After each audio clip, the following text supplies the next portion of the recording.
अस्सलाम वालेकुम, मैं हूं ज़फ़रुल्लाह ख़ान और आप लोग देख रहे हैं जिन्नों की कहानी मेरी ज़ुबानी।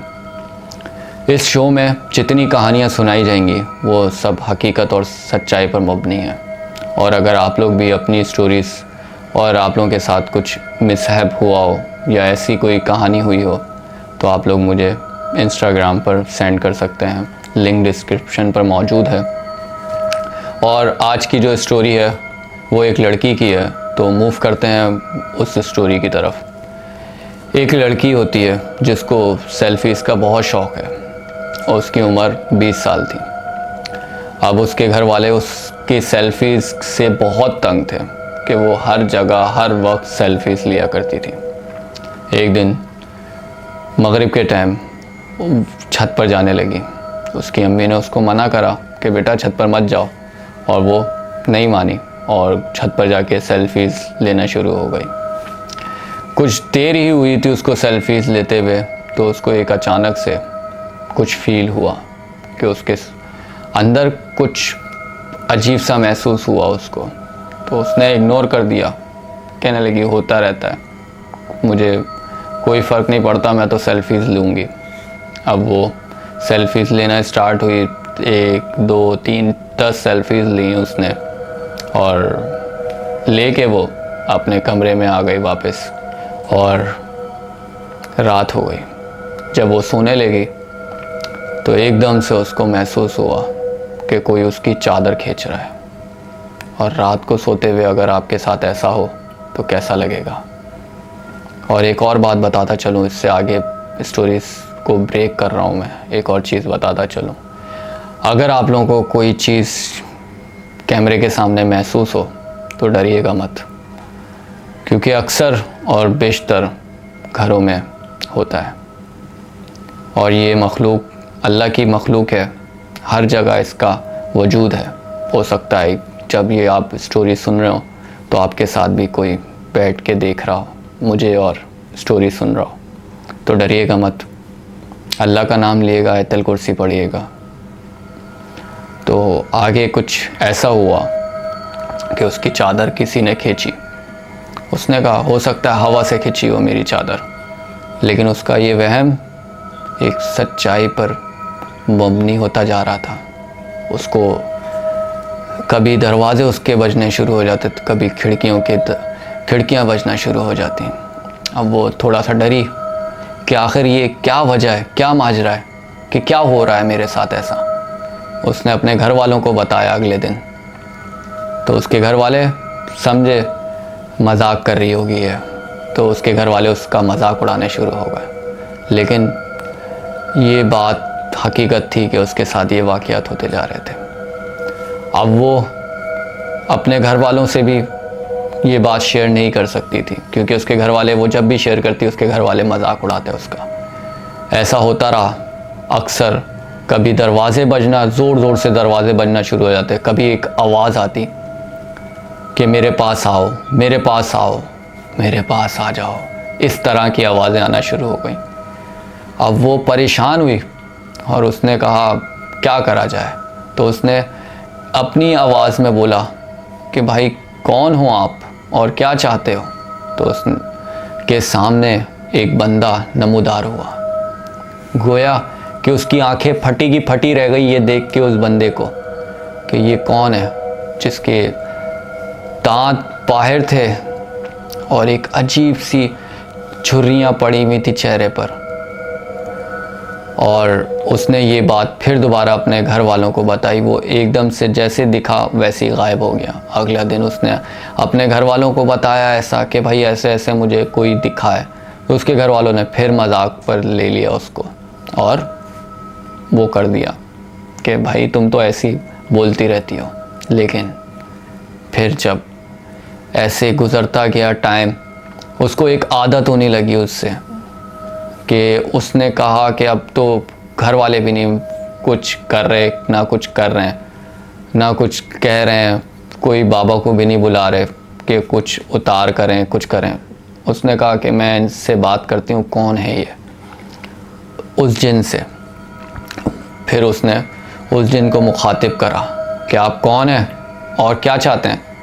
उस जिन ने नमूदार होकर उससे कहा, मैं तुम्हें चाहता हूँ, तुम्हारे साथ रहना चाहता हूँ मैं।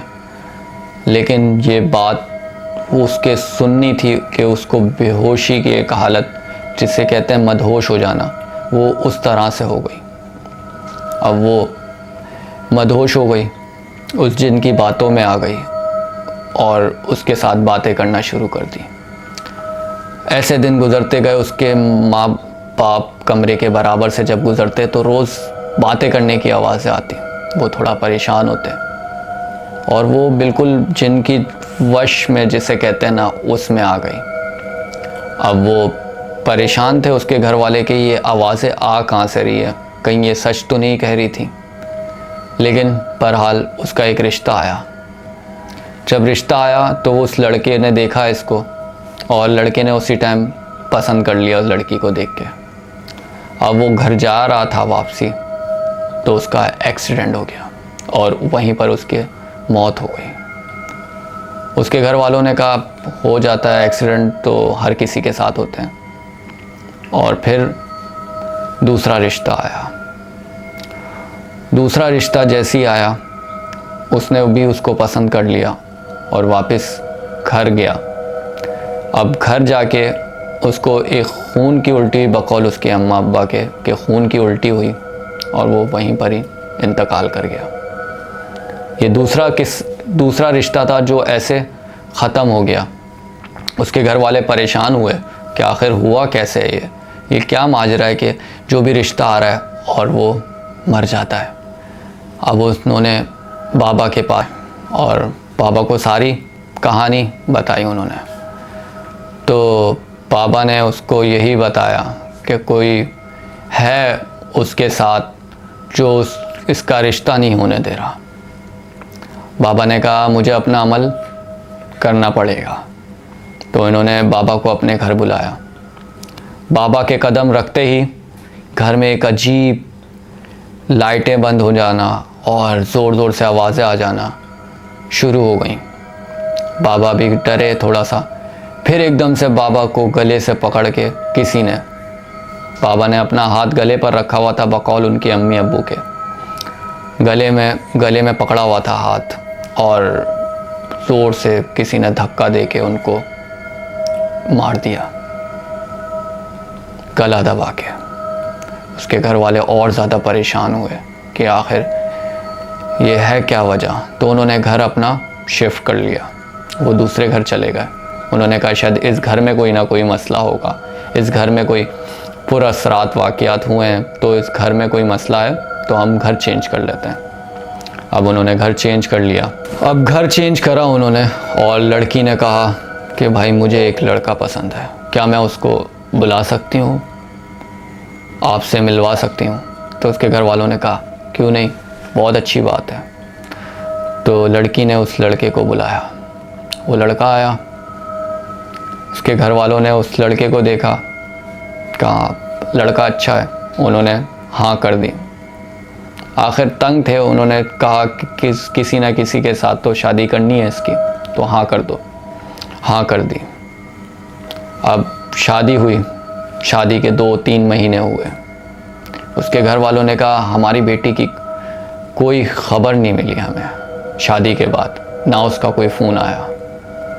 अब उसके घर वाले परेशान हुए और उस लड़के के घर गए। अब घर जाके देखते हैं तो घर में ताला लगा हुआ होता है और घर ऐसा लगता है कि कभी इसमें कोई रहा नहीं गया, हर जगह जाले जाले जाले जाले। फिर उन्होंने परेशान होके मोहल्ले वालों से पूछा क्या है कि इस जगह तो मेरी बेटी शादी होके आई थी। तो मोहल्ले वालों ने बताया कि ये घर 40 साल से बंद है, इधर कोई ना आता है ना कोई जाता है। इधर एक अजीब चीखो पुकार की आवाज़ें आती हैं रात के टाइम और इधर जिनों का बसेरा है। वो लोग और परेशान हुए उसके घर वाले, आखिर हमने किससे शादी कर दी अपनी बेटी की।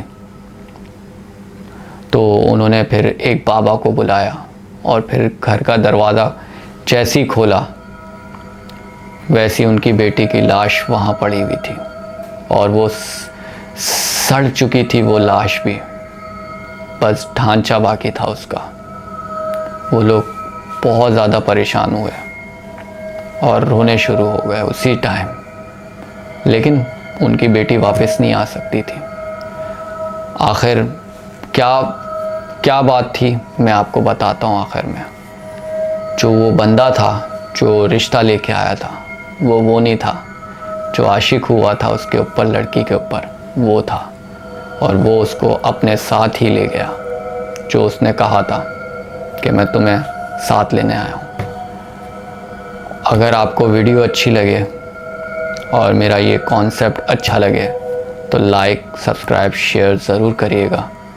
और अपनी स्टोरीज़ शेयर करने के लिए इंस्टाग्राम पर मुझे मैसेज ज़रूर करिए।